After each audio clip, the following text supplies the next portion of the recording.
Michelle Nesky, the Posh PA. And if you are a high school student, listen up because I'm about to blow your mind. Today, I'm going to talk about direct entry PA programs. What did you just say? Yes, direct entry PA programs from high school. I know. So if you haven't heard about these programs, be sure to keep watching because I'm going to break down what they really look like for you and how you could enter into a PA program from high school. Pretty cool. But if you haven't already, smash the subscribe button. You know I'm here every week dropping new videos to help you get into PA school, become a successful student, and a fulfilled practicing PA.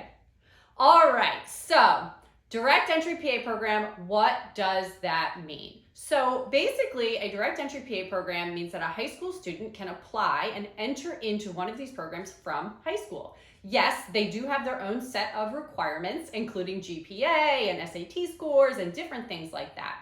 But the way these programs are structured is that it includes your undergraduate education and then accelerates you directly into a master's level program where you will graduate and become a practicing PA.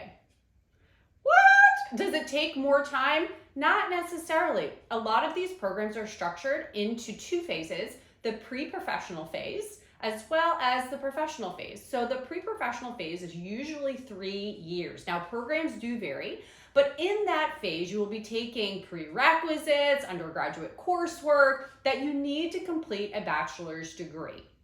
From there, you will filter into the professional phase where you will do a more standard structured PA program, including didactic coursework and clinical rotations. So these programs tend to be about a total of 5 or 6 years, depending on the program structure. The most common structures are a 3+2 or a 3+3, meaning 3 years of pre-professional or undergraduate and 3 years of master's, or 3 years of undergraduate, 2 years of master's. So typically around 5 or 6 years, and then you can graduate, sit for your boards, and become a practicing PA.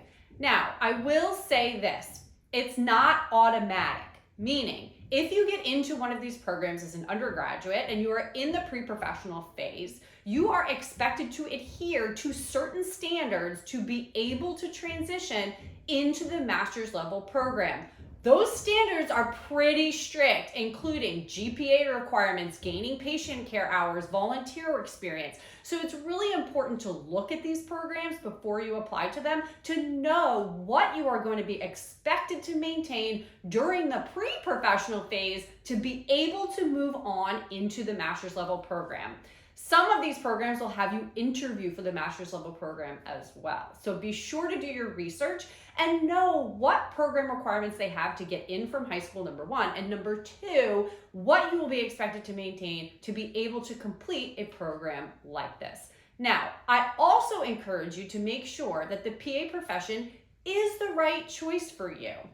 You may have explored some other professions at this point, but it's important before you make a commitment and a decision like this to really have explored what your options are before you jump into something like this. So I encourage you to shadow, to speak to do some research regarding other healthcare professions, whether that's nursing, nurse practitioner, physician, PA, whatever it might be, and make sure that you are set on going into the PA profession. Now, with that being said, if you get into one of these programs and you decide it's not for you, you can obviously come out of that program and get your undergraduate degree, but these are pretty coveted spots, right? So you want to make sure that you are really committed to this process before going into one of these programs because it is gonna be work. Now, at the end of the day, it will take you about 5 or 6 years to complete your undergraduate and master's degree. You can then sit for the boards and go out and practice as a PA.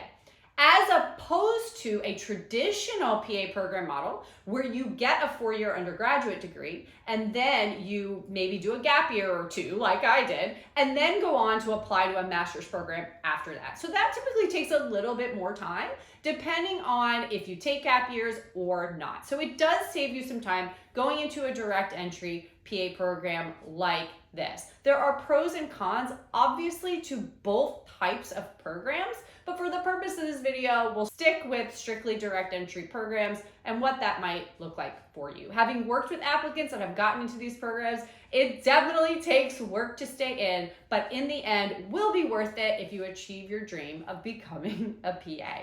Now, you can catch me here on YouTube helping you with all the tips and tricks to get into PA school, whether you're a high school student, college student, non-traditional applicant, whatever it might be. Be sure to grab my free PA school timeline down in the comments section of this video, and I will see you again next time.